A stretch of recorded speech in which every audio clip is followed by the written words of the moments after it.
Hello guys, and welcome to Broken Arrow. Today I'm going to be taking you through all of the American units available in the November open beta. Please bear in mind what you see is a work in progress and therefore subject to change.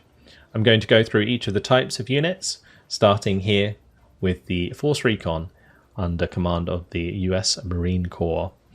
So, Force Recon, 6-man squad, can be airdropped, do have the sprint ability, do have smoke. Pretty decent squad. Its AT is limited to sort of light and medium armor with 450 millimeters of heat penetration. In the side armor of a heavy tank, it is still certainly going to do some decent damage. But they do have another loadout, the Black Ops loadout. This is going to be 8 Mark 18s, which do have silencers, and then they have the shotguns for when they get in super close. And then M72 laws. Now, M72 laws are going to do, again, damage against light armored vehicles, but will struggle against even medium armor. So you got to bear that in mind. I think generally, like, Black Ops is probably the best way to use these because it's going to keep them hidden with those silencers on their main guns. Then we have the Scout Snipers. The Scout Snipers can come with 2 loadouts. They can either have the M40 Sniper, or they can have the M107 anti-material rifle, the Barrett. They can be airdropped, they do have sprint, and they can laser designate. This is something that's kind of important to have on your recon units, particularly so that your helicopters and aircraft that have laser guided munitions can have them called in onto the right targets. Then we have the Humvee. This can be upgraded to have a minigun, the heavy machine gun, or a grenade launcher. The minigun's really good against enemy infantry. Can do some decent damage to armor as well. Same with the 50 cal, and then the grenade launchers almost exclusively for dealing damage to infantry. But yeah, the minigun, really decent choice. 45 points, probably worth the extra 5 to just grab that.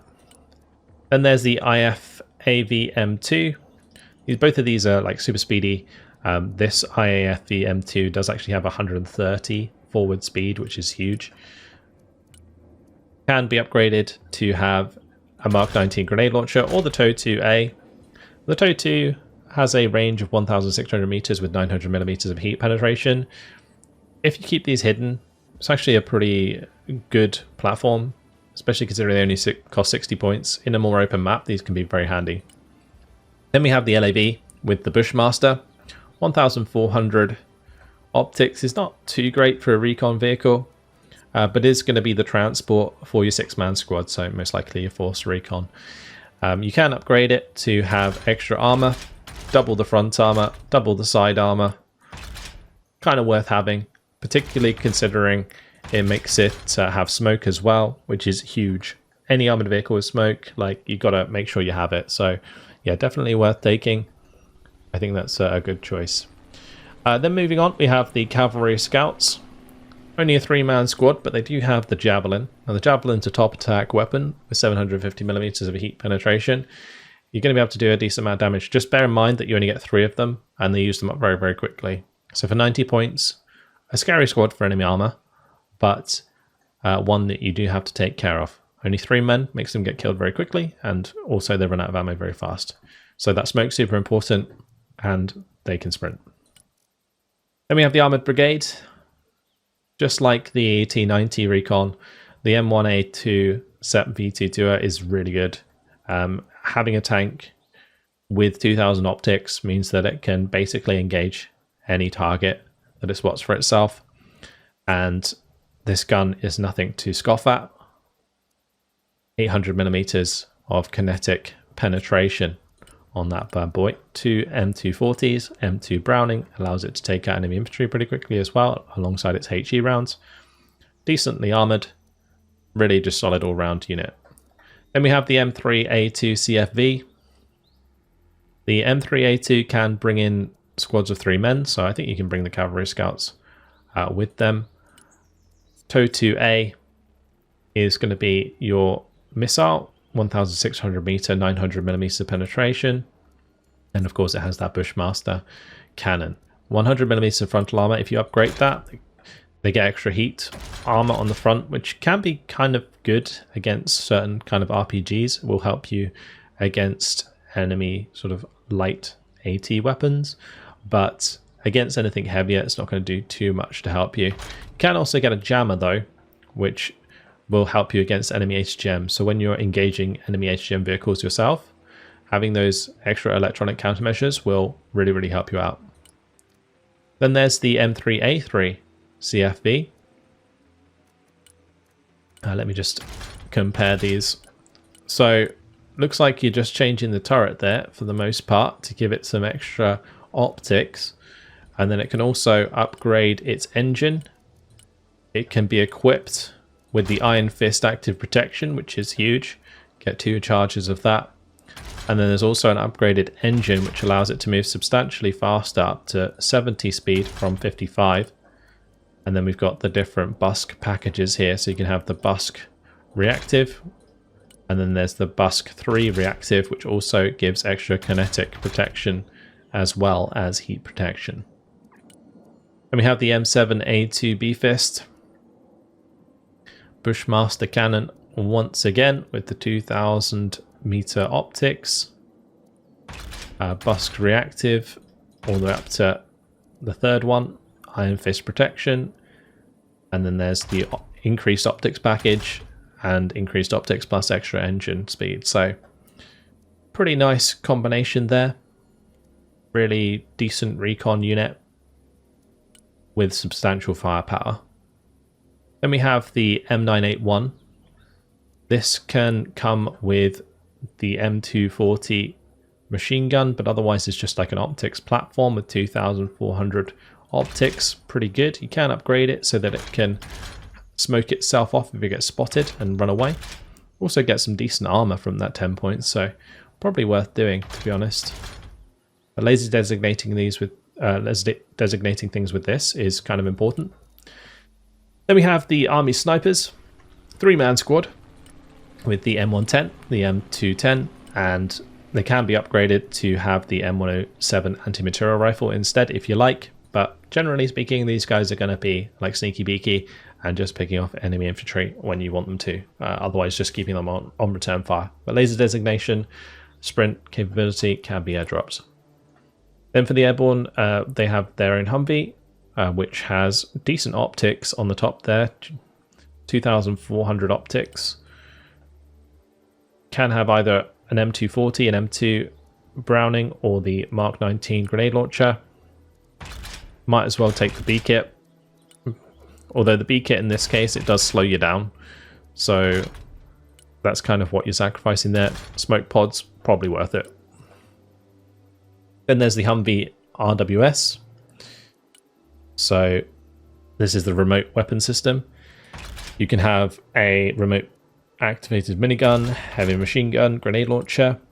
Can have the B kit if you want. This is a sort of one where you'd probably want to have the B kit on because it's going to be directly engaging things that it finds with its remote weapon system. I mean, you can do the same with this one as well, I suppose. Then we have the 2 drones. So the MQ-1C Grey Eagle. This can be equipped with Hellfire missiles. It can also have Griffin missiles and Stinger AA missiles. So actually some pretty decent options here.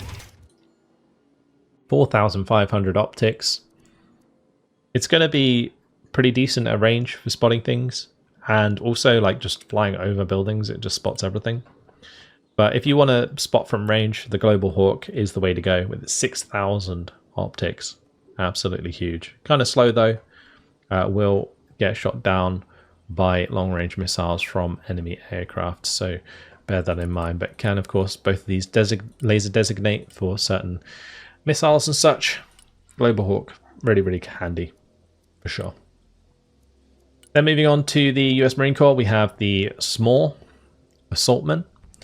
The SMAW is able to be fired at enemy infantry, and it also has 600mm of heat penetration. Side armor versus tanks is going to do a decent amount of damage, but in the front armor, not too much. There is also the SRAW, which is more specifically for dealing with infantry, I think, with only 140mm of heat penetration. Both of these can also be fired at helicopters at 400 meters, so don't fly over these. 8 squad count, is pretty nice. They do have smoke and the ability to sprint. Then we have the Cat Dragon squads. Cat Dragon squad is an 8-man squad with a machine gun and an M2 Browning machine gun. And then they have Dragon 3s. And Dragon 3s are a 1,000 meter range missile with 750 millimeters of heat. You can upgrade them to have javelins, which I would probably recommend just because the Dragon is like very short range when it comes to like engaging armored targets like that. The javelin top attack is just super good. So yeah, for an 8-man squad with a javelin and an M2 Browning, pretty solid stuff.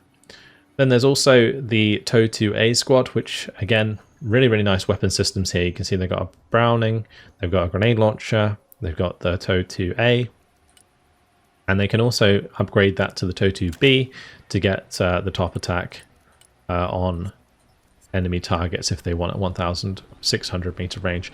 But it only has 250 millimeters of heat penetration. I'm not sure if there's anything that would have higher than that on the top armor though. Regardless, I think generally speaking, like the normal TOW 2A with how you're going to be using this squad is probably fine. Then we have the Marine Raiders. These Marine Raiders are pretty good at close range. This is the Door Kickers loadout, 14-man squad, can be airdropped, sprint, smoke.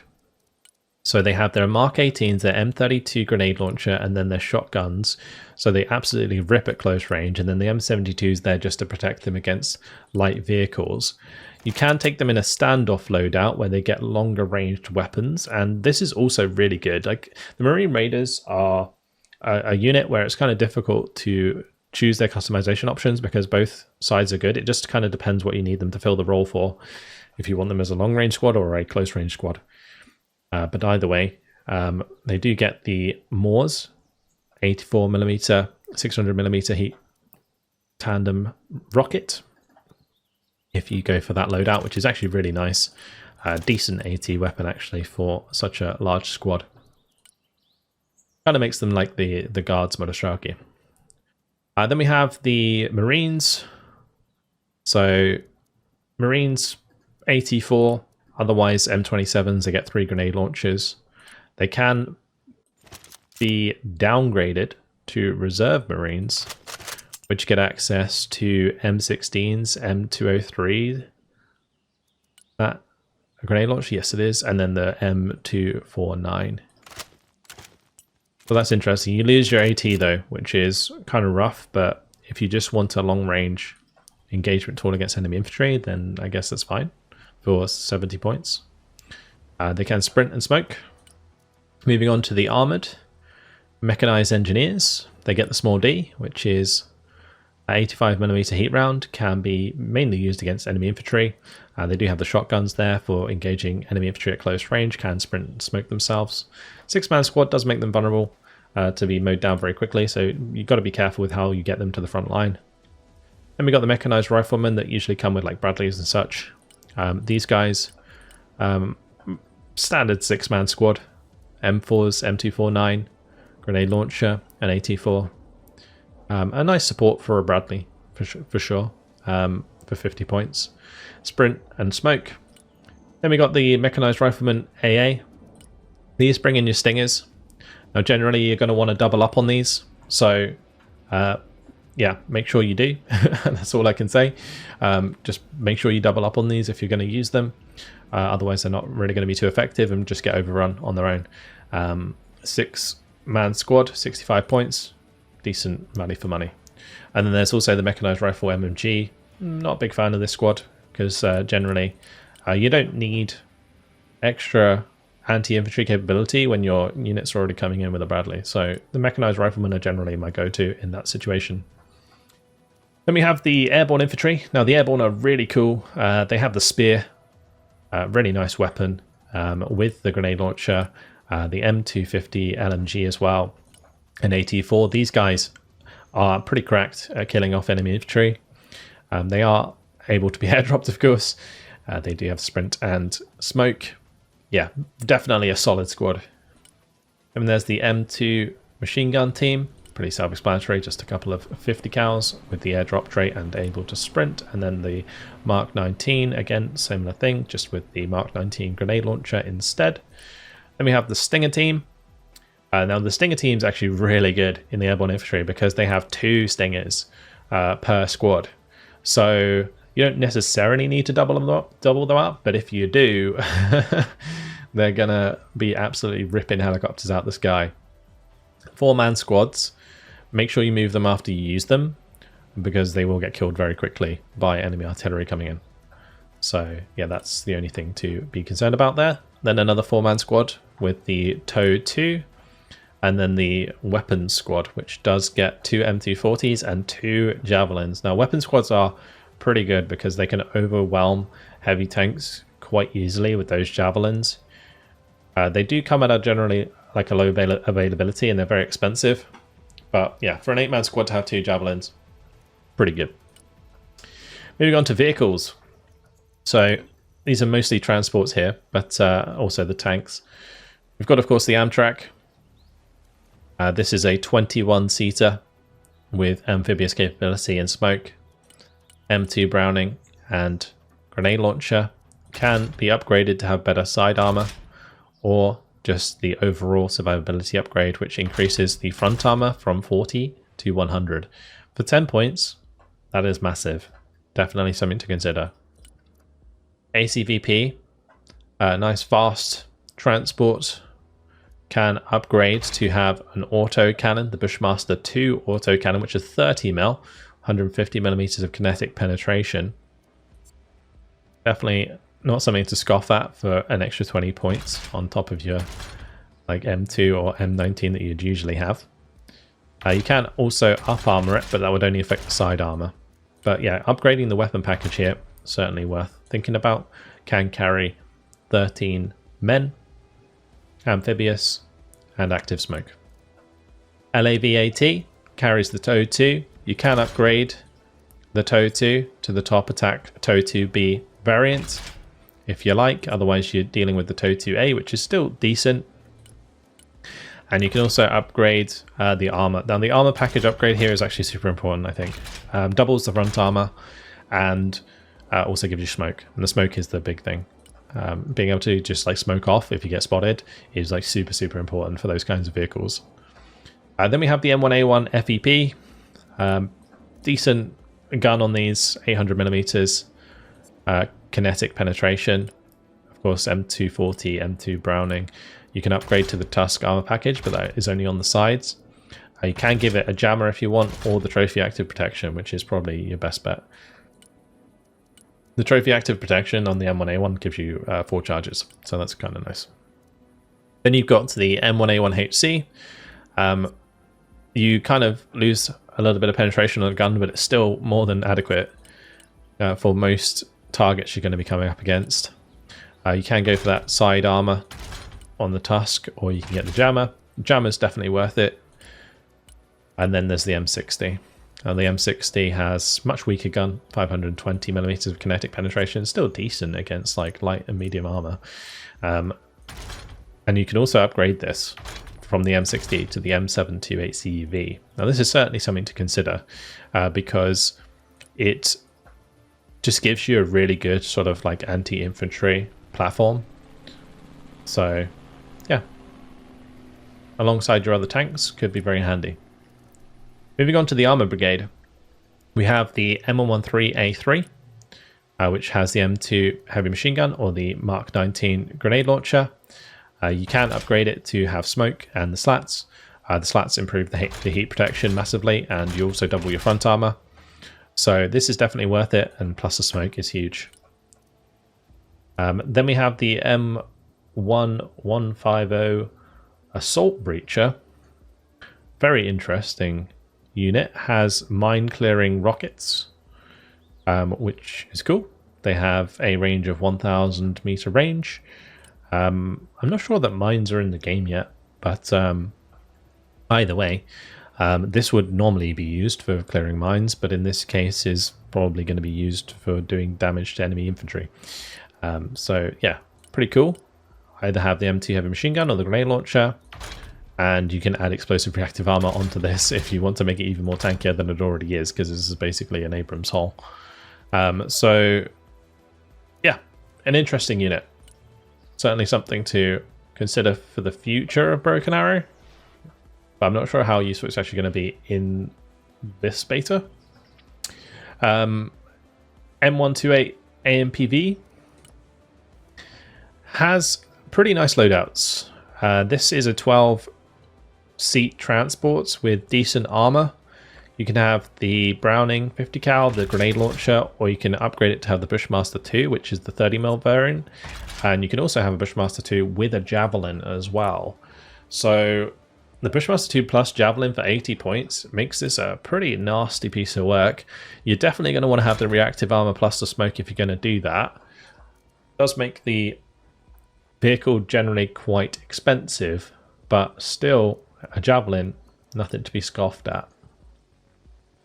M1A2 Abrams can only be upgraded with the Tusk side armor. Otherwise, 720mm kinetic rounds for 210 points. It's got decent firepower and armor. Simple as that. M1A2 SEP, again, same thing really. You just got better armor. That's basically the difference there. The gun is also slightly different by the looks of things. I'm not sure exactly what that affects. It affects range. Okay, so the M1A2 SEP is slightly longer range. Then we have the SEP V2, which gets an even better gun with 800mm of kinetic penetration. And the M1A2 SEP V2 can have the trophy protection as well as the Tusk. Although I think just adding the trophy active protection is the way to go. Same with the M1A2 SEP V3. It could just add the trophy active protection. So this again has an even better gun. 1,400 meter range with 840mm of kinetic penetration. So very, very nice indeed. Also improved armor once again, 850mm of kinetic frontal armor. M280 Bradley, a pretty standard vehicle that I'm sure a lot of people know about. 6-man transport, 25mm gun with 120mm of kinetic penetration. Can use the TOW 2A direct 900mm heat round. Can be upgraded with the Busk reactive, which is kind of okay for the front armor. And then there's also the jammer there you're probably going to want to consider if you're just taking the standard M2A2 Bradley. Then there's the M2A2 Bradley ESV. So this is going to be like a mine clearer once again. And it's the same sort of thing. Jammer or Busk. Otherwise the weapons are basically the same, although in this case it's the TOW BB instead of the TOW 2A. That can target enemy infantry. That is interesting. Alright, M2A3 Bradley. Gonna have the upgrade here on the optics. It can also upgrade its engine. It can get access to the Iron Fist active protection and the Busk 3 reactive armor, which does improve the front armor slightly. Then there's the ESV variant, which has access to the TOW 2BB. So this is like, if you want extra anti-infantry capability, you go for the ESV variant. And if you want just standard Bradley with AT missile, then you go for the standard Bradley there. Then we have the M901A3, which has both TOW 2A and TOW 2BB missiles. Definitely want to add the smoke and the slats to this for sure. Again, it doubles the front armor. Absolutely huge, and you need the smoke. Airborne infantry in the vehicle tab, not too much to look at here. Humvee, going to be the first one. M240, M2, or the Mark 19 grenade launcher. B kit or no B kit, based on how fast you want it to be. Then we have the TOW 2A, can be changed to the TOW 2B top attack variant. B kit or no B kit, and then smoke launcher, definitely worth having. Like, even if you're not going to have like the B kit, always take the smoke launcher. Then there's the M1301 ISV, which is a pretty cool vehicle, to be honest. I love these kinds of vehicles. Can be manned with an M2 heavy machine gun or a grenade launcher if you want. 8-man squad can fit in it. Very nice indeed. Super fast, 120 speed there. I'm not sure if it's kilometers. But then there's a Sheridan. Decent infantry fire support. Its reload time would be relatively bad. But yeah, Browning, M240. You can give it its missiles as well. 1,500 meter range with 600 millimeters of heat penetration. Not the most reliable HGM in history, but still potentially worth having. And then there's the M8 AGS, a really interesting vehicle, this one. 70 speed is not too bad. Its gun by default is 1,300 meter range with 520 millimeters of kinetic penetration. You can upgrade it to have a 120 millimeter gun, which then has 840 millimeters of kinetic penetration, which is actually massive for a platform that's only 110 points. Like, this is the top tier gun on a 110 point unit, but of course it's made of paper. So you might want to add the applique armor for 10 points, which increases the armor quite substantially. There's also the explosive reactive armor package, which could be handy against enemy HGMs, but generally speaking, I think just the standard applique variant is cool, and if you just want to go all the way, you can go for the Iron Fist as well, which gives you that ability to protect yourself with the active protection. This is a really, really scary unit for ambushing enemy Russian tanks. Moving on to support, we have the Amtrak Miklik. This thing has the mine clearing ability on the back, like the mine clearing launcher with the 1,000 meter range. You can change it to the Catfay, which is a top attack mortar. It's just a mortar. That is really interesting. I haven't tried that out yet. 75 points. Something to consider. You can upgrade it with side armor or the survivability upgrade, which is huge. The survivability upgrade, always worth it on those Amtraks, I think. And there's the Lav AD, really, really solid anti-helicopter platform, as the 25mm, and then the Stinger. You can give it Hydra rocket pods if you want, but I think double missile pods is better, and you definitely want smoke. So yeah, that upgrade is huge, and this is a really, really nice platform, especially at the start of the game for like getting forward positions and shooting down enemy helicopters. Then there's the Lav L, which is your supply vehicle, 2,500 weight, 1,000 optics, not anything to look at there actually, airdroppable and amphibious, can be upgraded with a few weapons, does have the A2 armor protection, which might be worth it, considering this is going to be a vehicle that you're bringing to the front line. Then we have the LAV-M, which is a 81mm mortar platform. Not a big fan of the 81mm mortar, but you can change it to the Dragonfire, which is a 120mm platform. Very cool. Especially with the guys that come out the back there and start launching those. Yeah, I think this is definitely a better option if you're going to bring the LAV-M. Put the Dragonfire on it, and then you get those like juicy laser-guided mortar rounds as well. The LVSR is going to be your like backline supply, 15,000 weight, and can be upgraded. B-kit might be worth it, but generally not. You don't really want to spend more than you have to on these kinds of transport vehicles.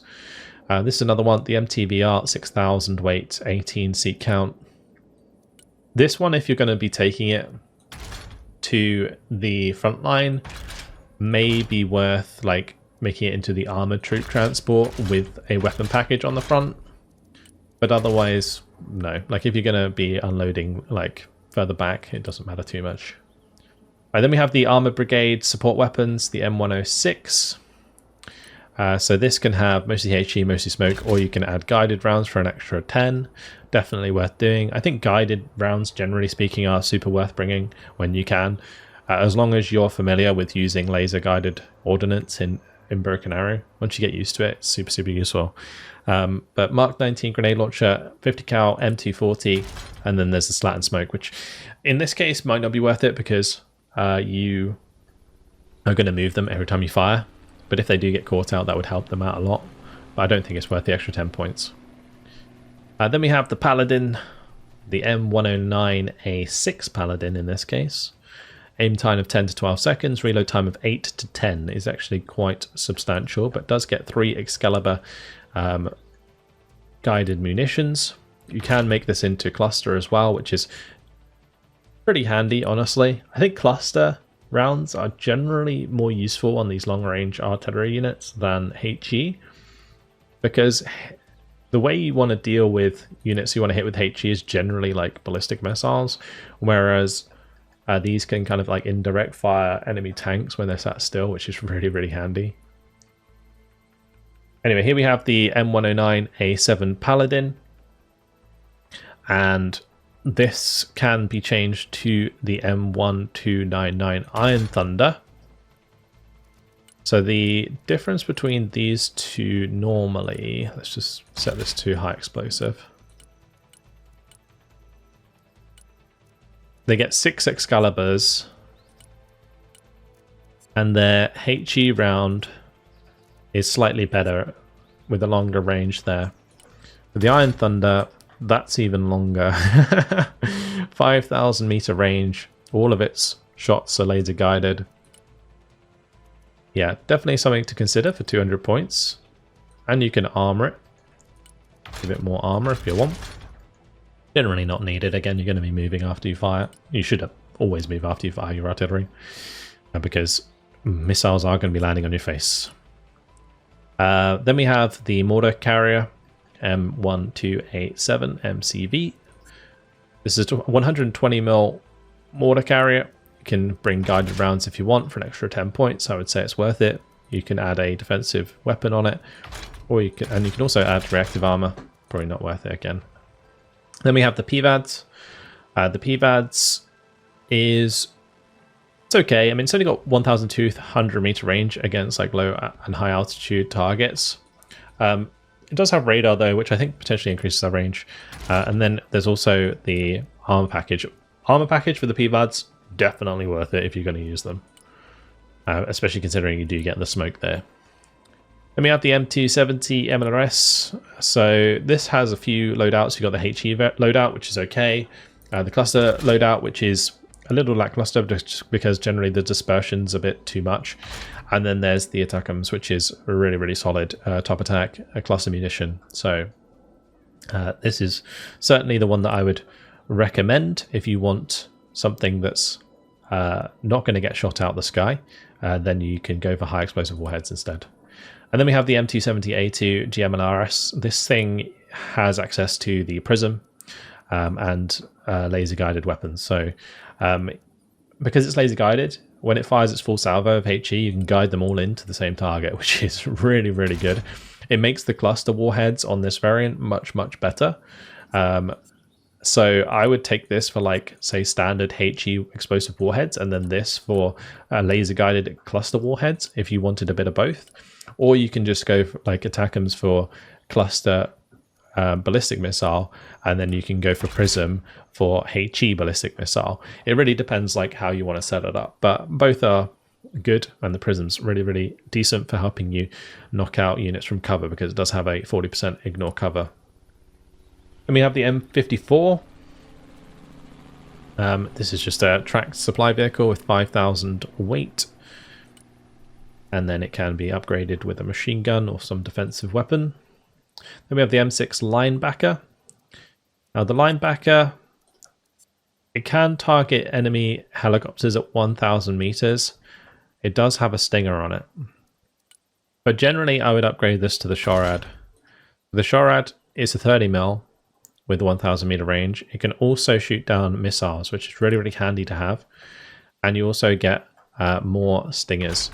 You can have the Hellfire variant, which is okay, but I think the stingers are absolutely fine. You probably, if you're going to be using this, upgrade it to the Busk 3 because it's going to be coming under like direct attack a lot. But otherwise, yeah, the Shorad, pretty decent anti-air unit. Then we have the Avenger, super speedy anti-air at the start of the game, 115 speed, Browning plus the Stinger there. Double missile pods probably the way you want to go with these, although they are kind of vulnerable.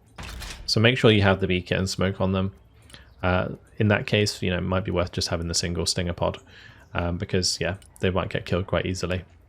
Really cool that they have the Brutus in here, the truck artillery piece with the M777, 3,800 meter range. Sorry.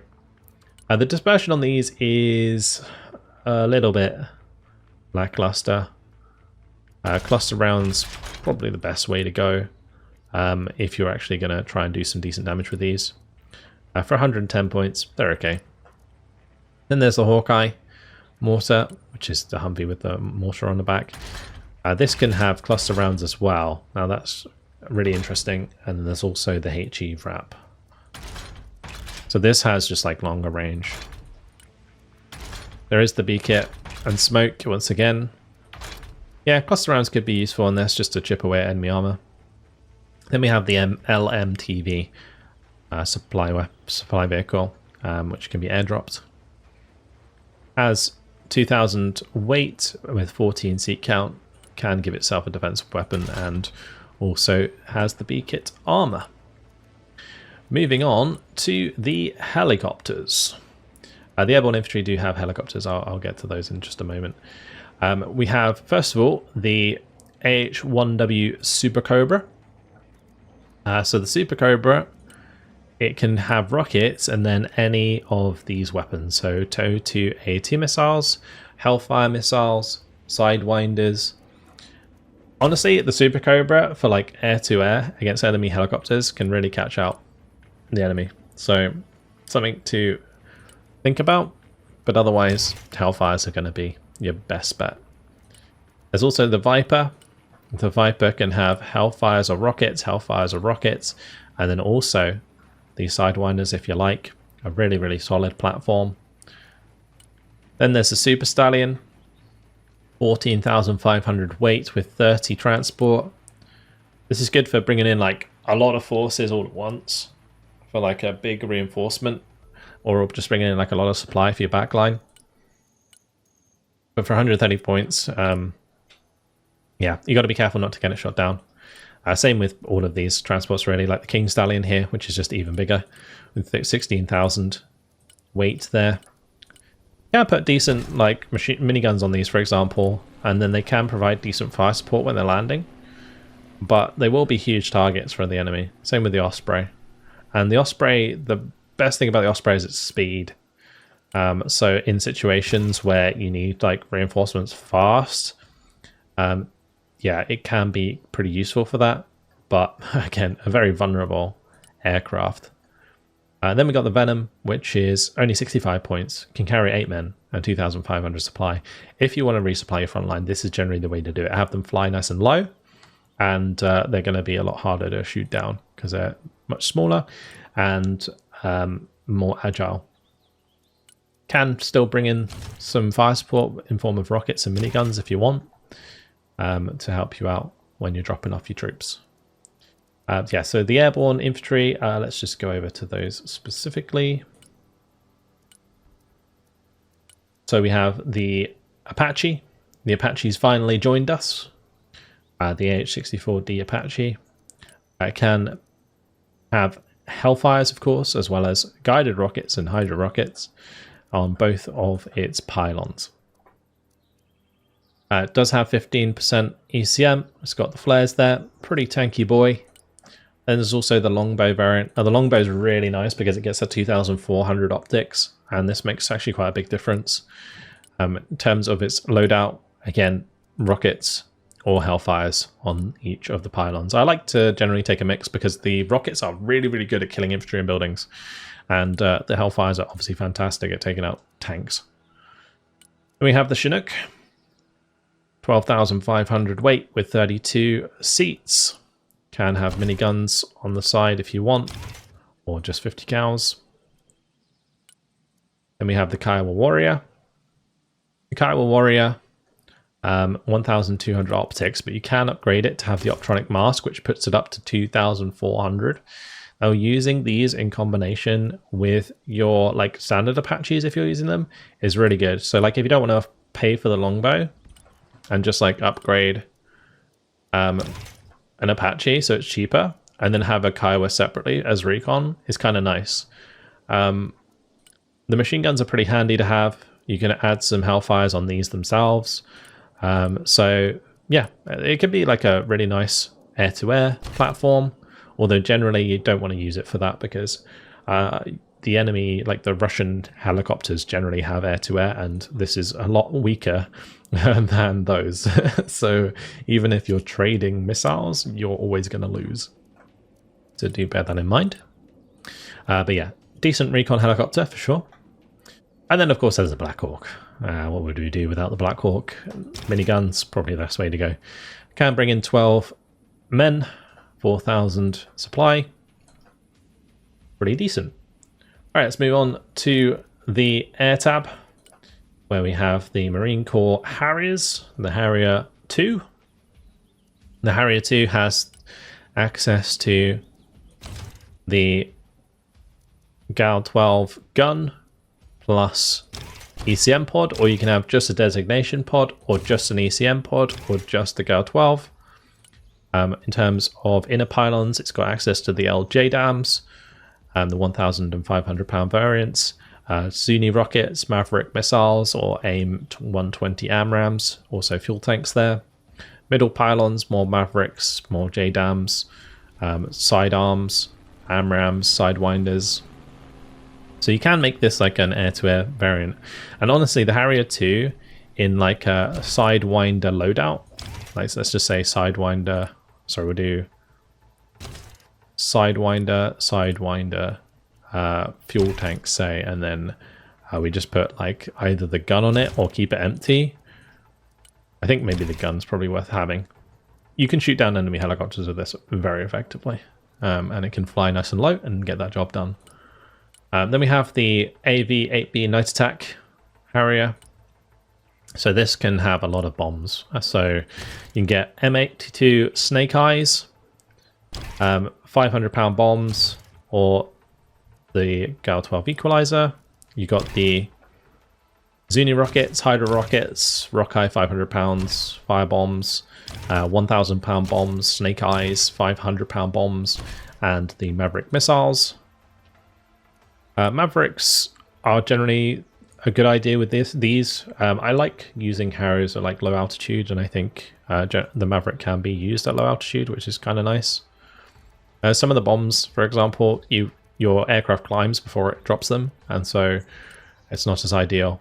So generally you don't want to have a mix of like bombs and missiles, because then it won't really use both in one run. Unless it's like flying high enough to get itself shot down. And especially when it comes to like an aircraft like this, it's not too fast compared to some of the other aircraft.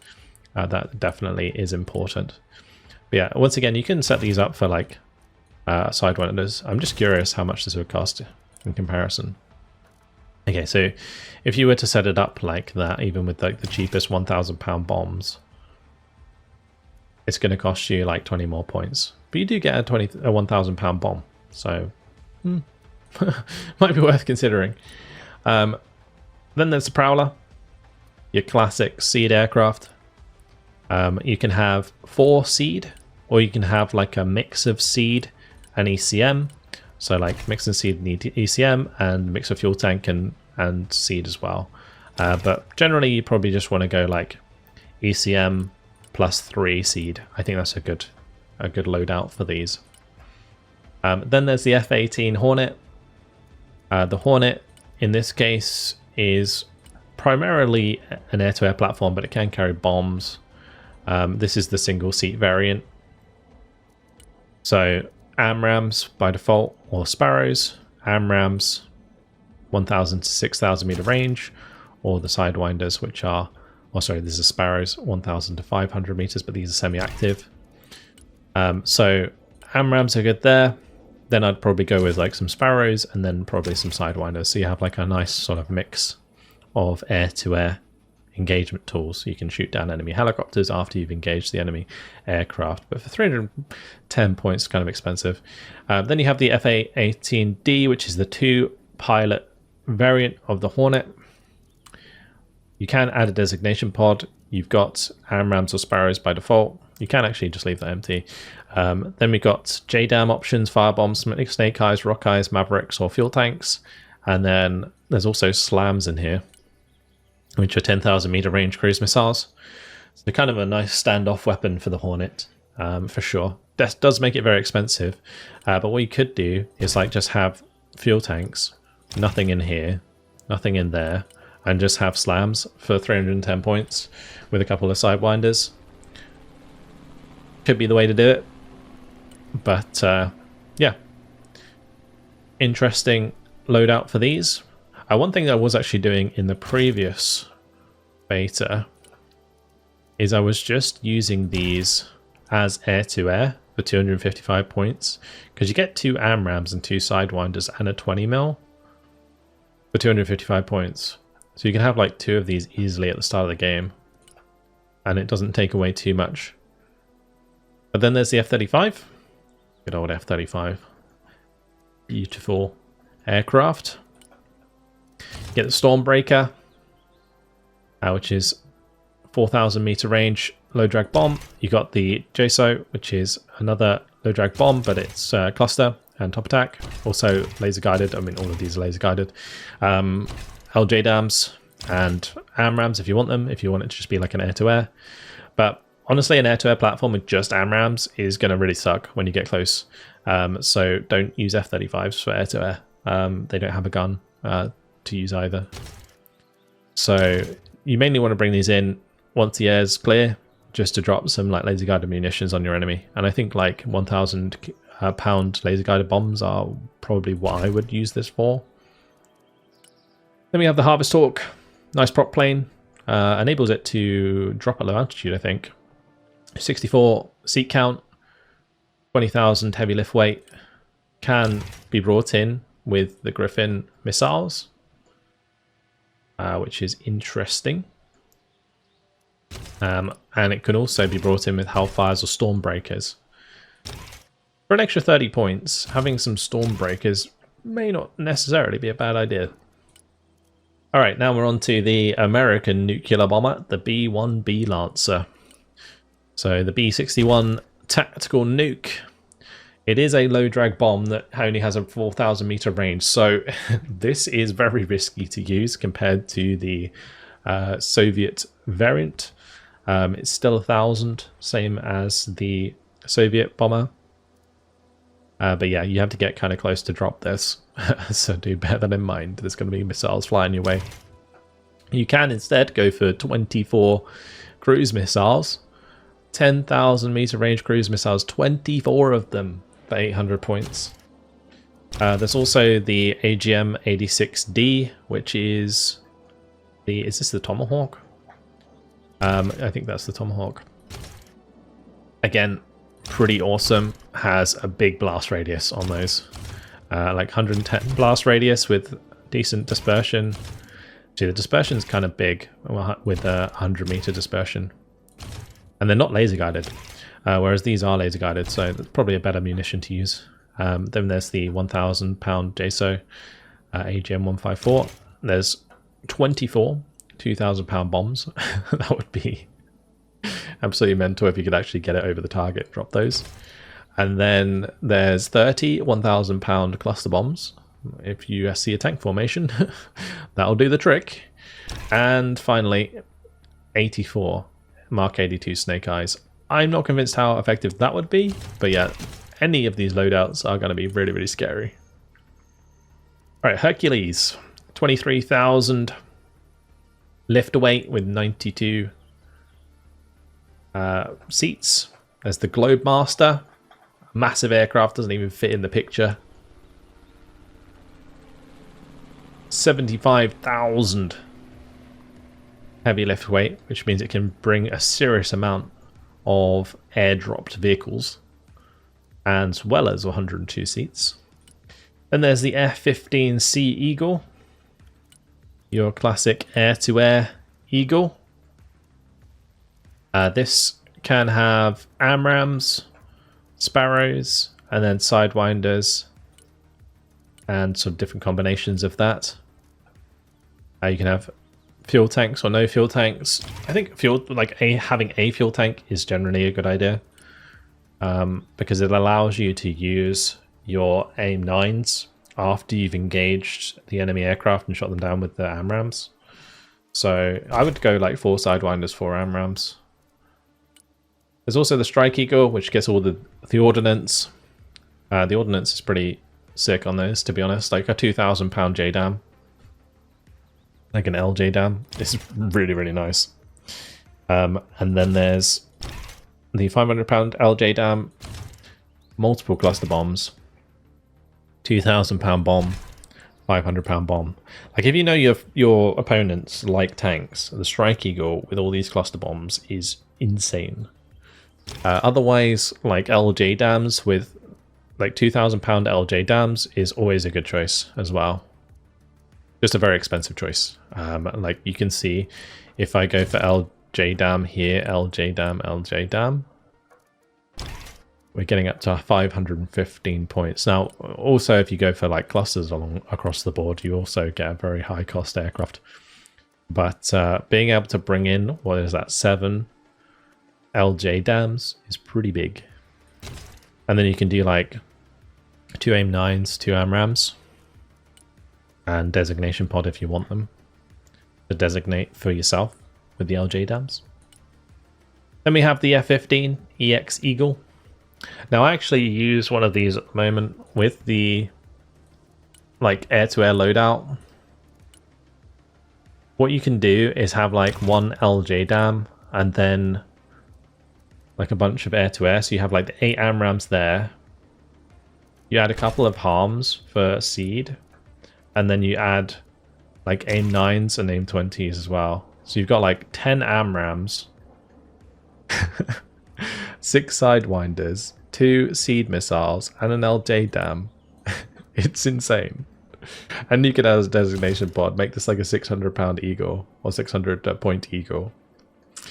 Yeah, just don't get it shot down. That's what I'll say. Just don't get it shot down, because that would be kind of embarrassing. But otherwise, incredibly strong. Incredibly strong. If you have other people bringing the aircraft out at the start of the game and you bring this with them, you keep this at the back and just absolutely plow through enemy aircraft very, very quickly indeed. Alrighty, well, that is it for the American units. Let's just go back to all of them. You can see them all there. I think, generally speaking, you're gonna need the armored brigade less on the American side than you need it on the Russian side. I think when it comes to deck building, you can be quite sort of more liberal on the American side than you can on the Russian side. I think with the Russian side, if you don't bring in the armor, then you do get stung a little bit. So something to think about. Anyway, hopefully you guys have enjoyed this look at the American units. If there's anything missing or you'd like to see, then make sure to let me know in the comments. It's always interesting to see what you guys would like to see in Broken Arrow moving forwards, and because there is obviously more to come, and I'm sure the devs, if they miss anything out, would like to know that too. So yeah, hopefully you guys have enjoyed this look at all of the American units. Thank you very much for watching, and I'll see you in the next video. Goodbye.